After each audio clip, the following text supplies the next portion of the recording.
Well, I do have to say, for the first time in quite some time, Microsoft and the Xbox conference blew about 3 or 4 regions of my mind. I do I do have to say that Microsoft blew it out the water. I don't know, they came out really strong in this one, and most of it wasn't really flashy things, but it was the small nuances that really kicked it off for me when it came to the Microsoft conference. I really enjoyed it. It kept my attention throughout the entire time. Fair and fine, it wasn't flawless, but definitely was a victory for Microsoft in this E3 conference. It was really well done. Let's get down to the nitty gritty. The first thing that I do have to say is not such a big thing, but I guess for those who really care, there's going to be a new Xbox One Elite controller, which is going to be a whopping $160. I don't know if this is just the initial price and it will decline with time, but definitely a very expensive controller. It's very flashy. I do have to say the controller looks very nice, but do you think it's a good time to be announcing the new Elite controller when Steam has also announced the Steam controller, which I do have to say is a better version of the Xbox controller, even though it's modeled in the same vein? I do have to say I'm more interested in the Steam controller than the Xbox One controller, and the reason why I'm comparing the two is because you have to understand that there's going to be a co-op between Windows 10 owners who have Xbox One and Xbox Live accounts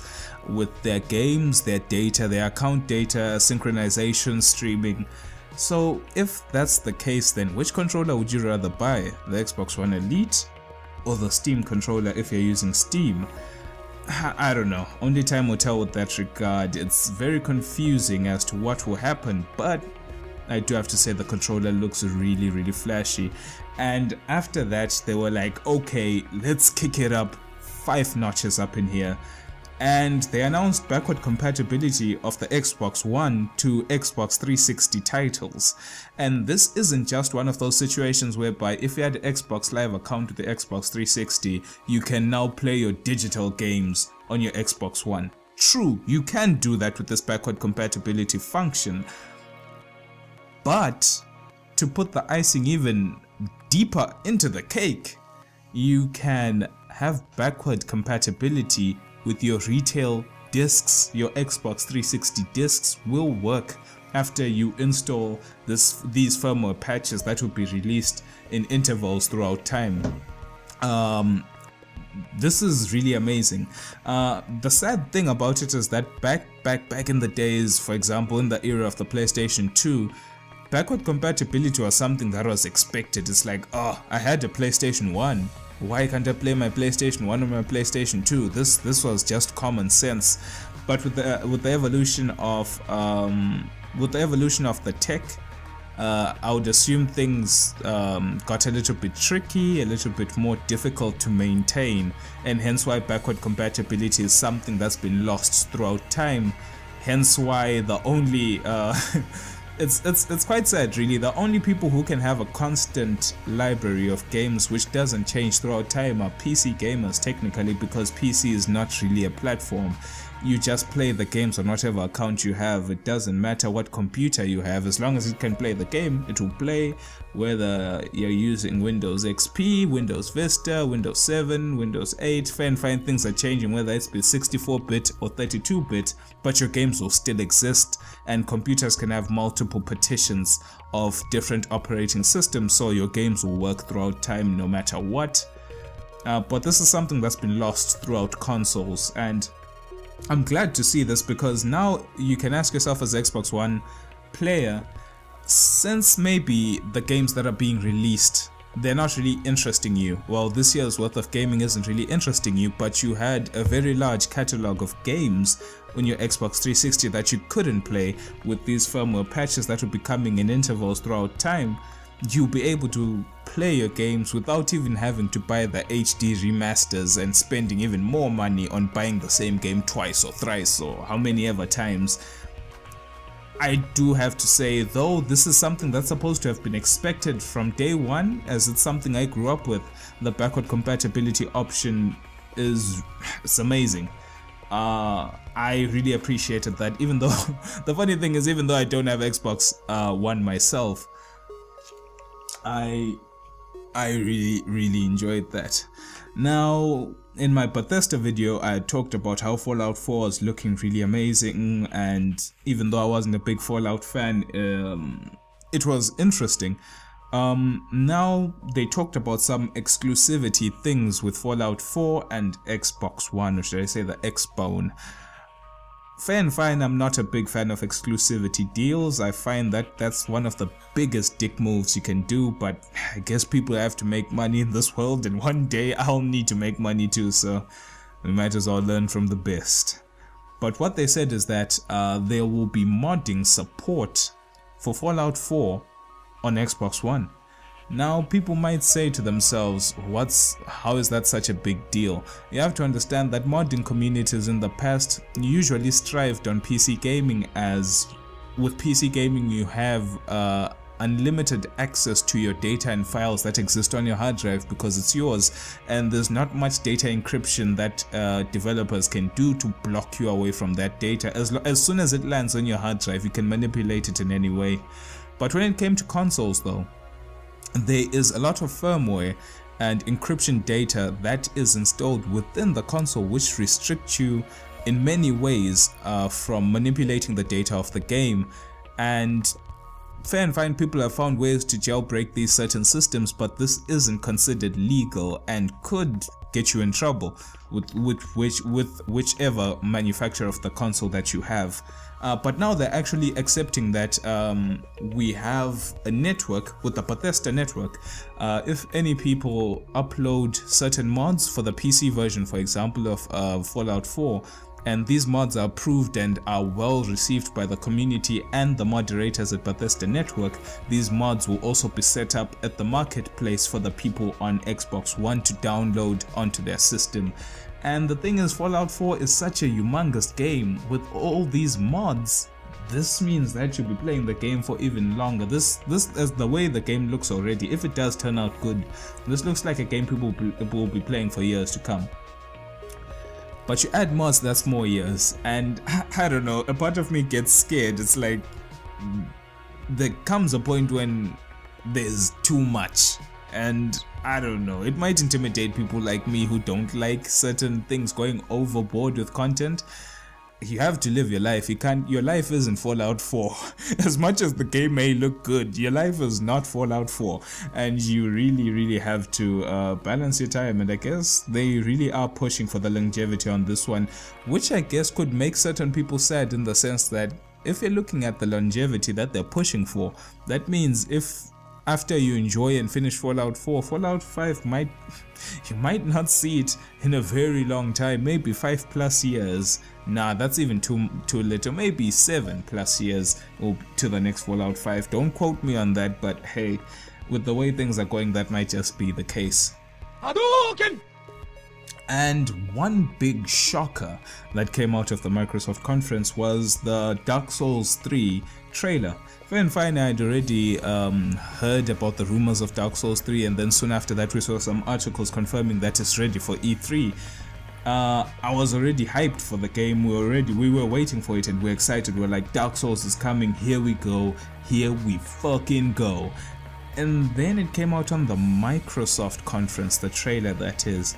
And I don't know, that's usually not the case. Most Dark Souls trailers I've seen were on the Sony conference. You get this whole, this current footage is being played on a PlayStation 3, or this current footage is being played on a Sony PlayStation, whatever, blah blah blah. This is the first time I've actually seen this footage is being displayed on a freaking Xbox One.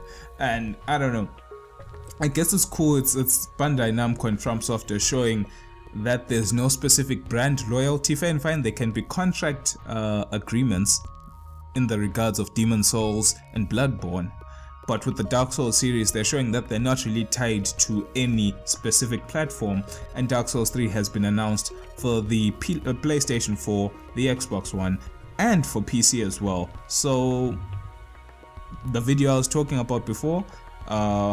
Check it out if you haven't. But the scare is over. Dark Souls 3 will be on PC. It's confirmed by From Software themselves and the Dark Souls 3 community and the Dark Souls community on Facebook.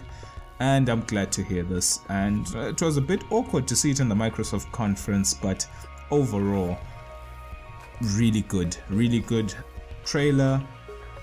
We got to see we got to hear quite a bit of the game. This will be the closing chapter of the game. It will be focusing on the Lord of Cinder, and this is the final chapter. We have so many questions on Gwyn's family, and it's going to be focusing on the old heroes of yore. So we'll get to hear more about the witches, the Witch of Izalith, the dragons, Seath, all the big names in the first game, and probably some names from the second game as well. You never know, you could hear more of Vendrick as well. Looks interesting. I just hope that they really do a big game. I hope it's a blockbuster of a game. Like I said, Dark Souls 2 wasn't really such a great game for me compared to Dark Souls 1. If I compare it to other games, it was a great game, but compared to Dark Souls 1 and Demon Souls, it was lacking in some departments. And Miyazaki being back for this game as he wasn't there for Dark Souls 2 and is at the helm, I'm sure amazing things could potentially happen with this game. But anyway, moving on. I know a thing or two about a thing or two. I got friends in this town and they tell me things. The Division is has been shown for years and years, E3s after E3s. Now there's more stuff about the Division.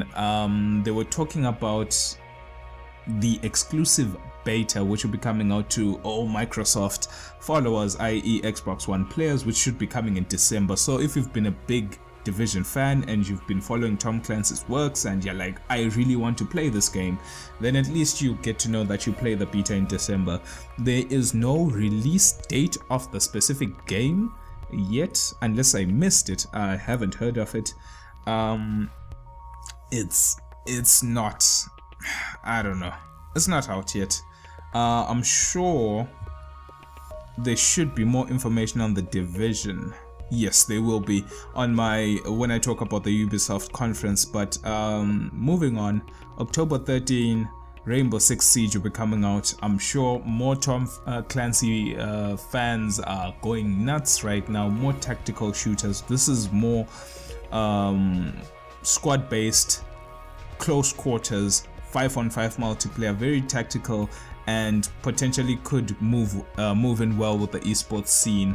I've seen the game so far in the past few betas. I've been a big Rainbow Six fan for quite some time, and it looks okay. I guess it looks good. I still have to say that they need to do more to really make it a game worth remembering, and a game of, you know, high quality, high impact, AAA blockbuster. I feel that it's not yet at that level. Right now it just feels like a competitive multiplayer shooter, which it's a good shooter, but not something I see my children, if I ever have them, talking about, like, oh, remember back in the day there was once a game called Rainbow Six Siege. I don't see that really happening, but I don't know.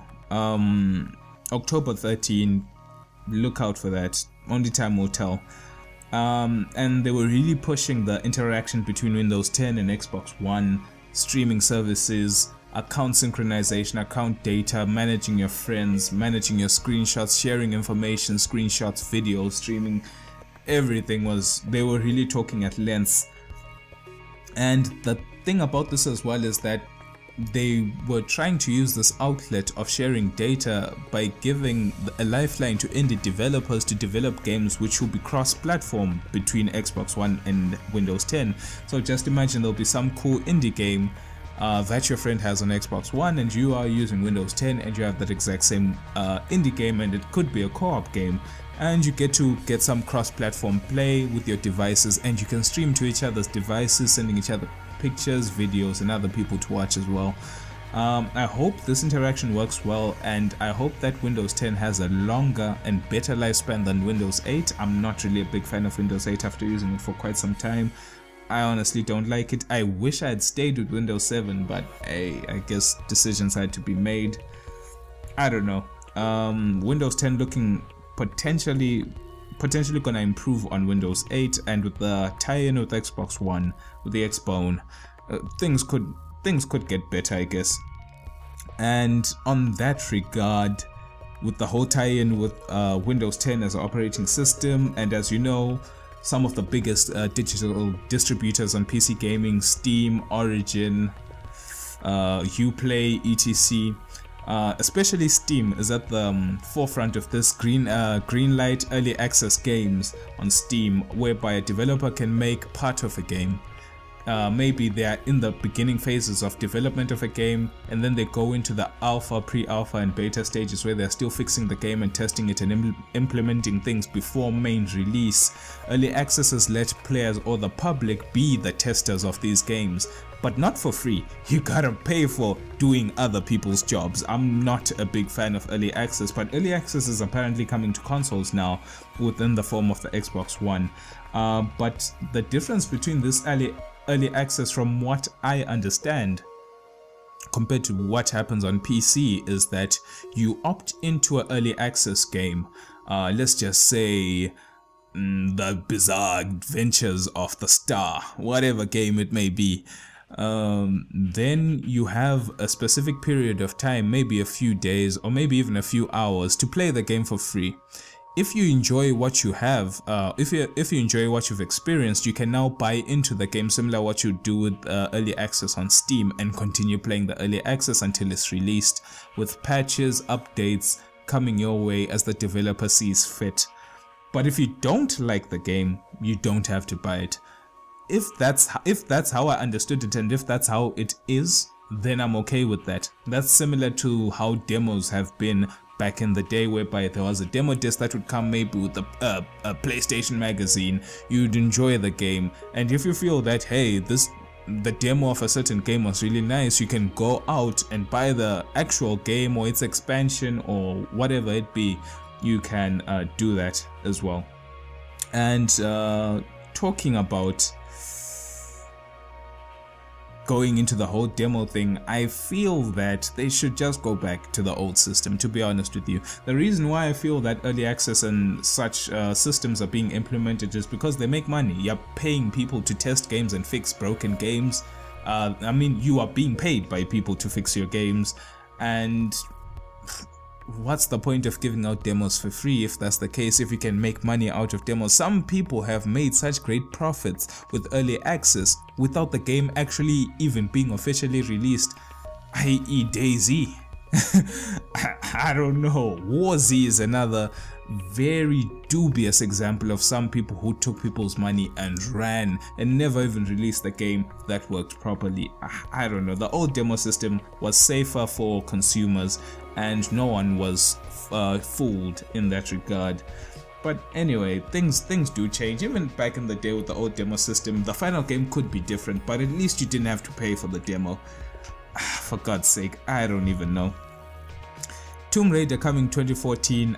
Well, nope, wrong news, rewind. Tomb Raider coming holiday 2015, looking really epic. They're taking some positives from the previous reboot Tomb Raider game from a couple of years back, which I really loved. The graphics are looking good, similar to the reboot from a couple of years back, which tied in with some AMD technology.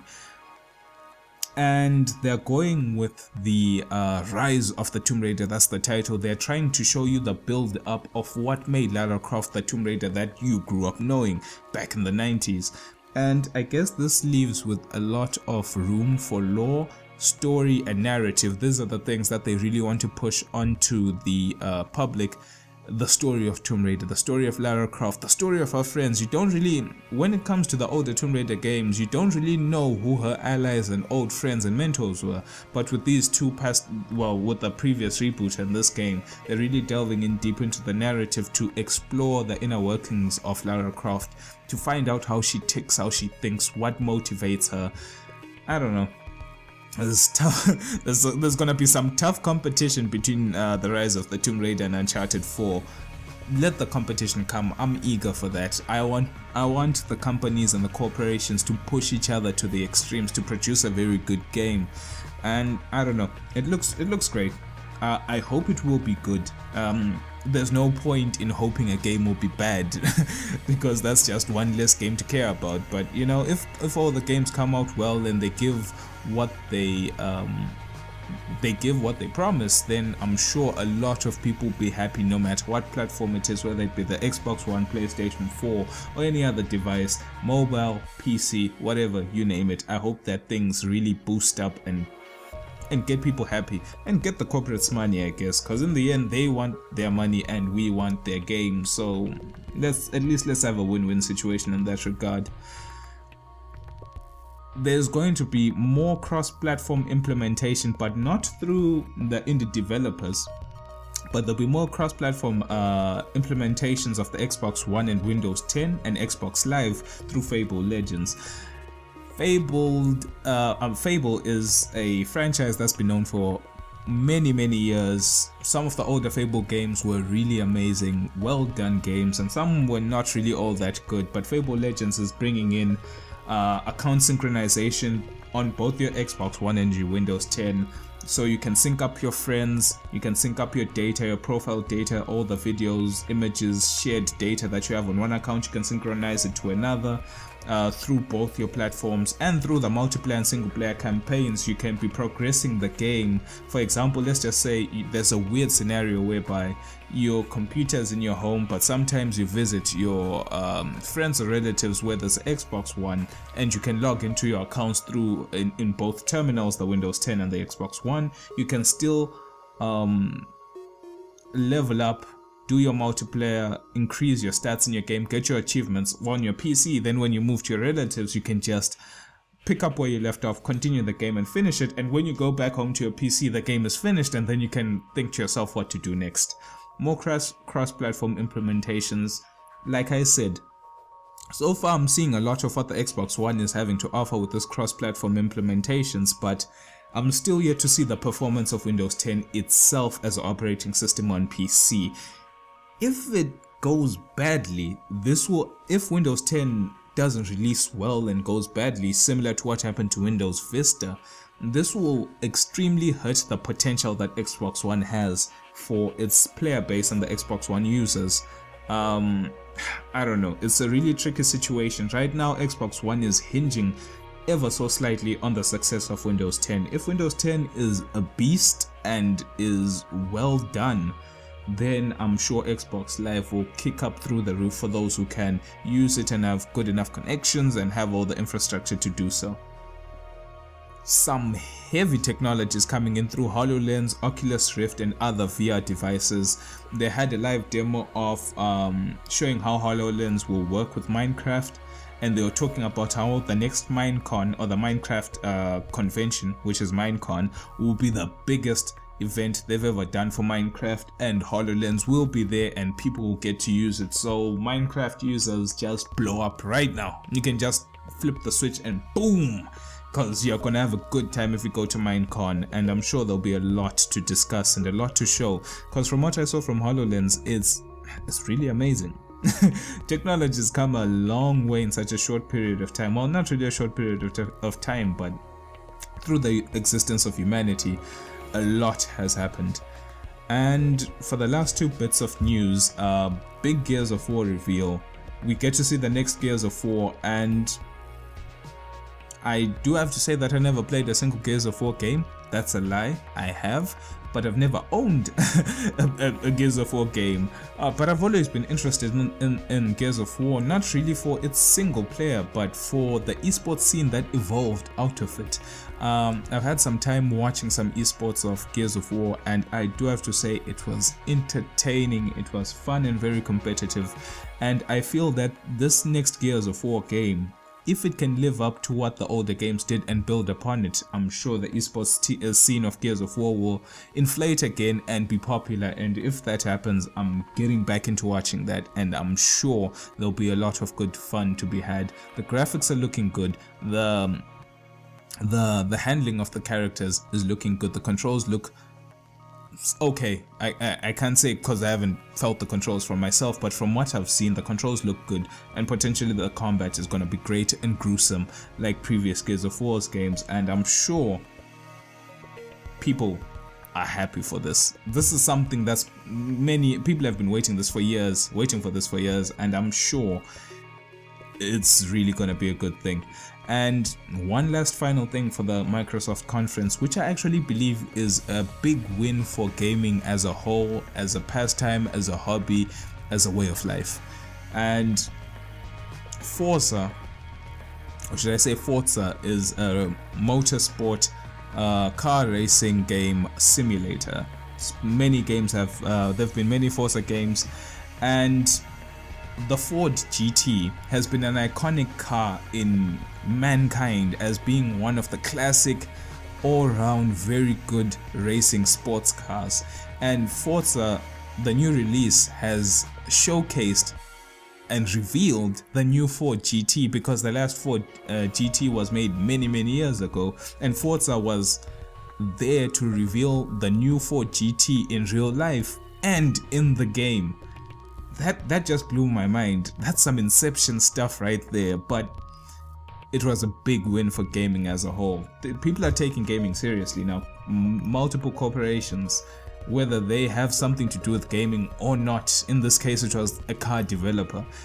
Fair and fine, they had a tie-in with Forza when it comes to creating the physics and the handling of the car within the game, but it's still a very big win for gaming as a whole.